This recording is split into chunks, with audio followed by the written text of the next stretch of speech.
Depot বন্ধ থাকার কারণে আমরা তেল আনতে পারি নাই, সেই জন্যই পাম্প বন্ধ। শুক্র শনিবার 2 দিনে বন্ধ থাকে। আমরা পে অর্ডারও করে রেখেছি আজকে।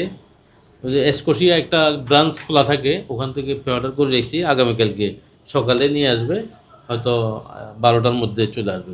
ওই আমাদের ড্রাই হতো না, গত 2 দিন অনেক সেল হওয়ার কারণেই মানে আইডিয়ার বাইরে সেল হয়েছে। এতই সেল হয়েছে এই কারণে আমাদের ড্রাই হয়ে গেছে, নাহলে রোববার পর্যন্ত আমাদের ড্রাই হতো না।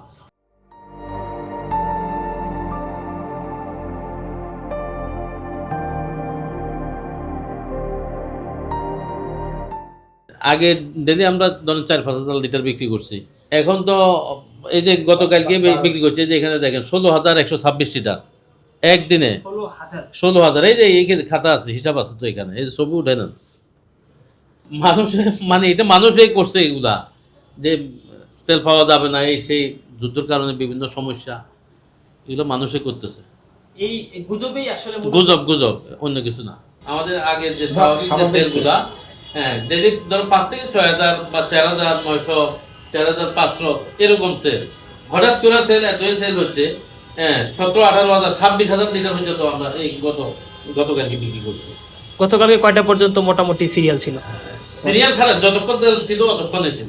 সিরিয়াল ছাড়া ছিল। এরপর রাতে 3টার দিকে তেল ড্রাই হয়ে গেছে টাকা। মানুষই তো সংকট তৈরি করতেছে।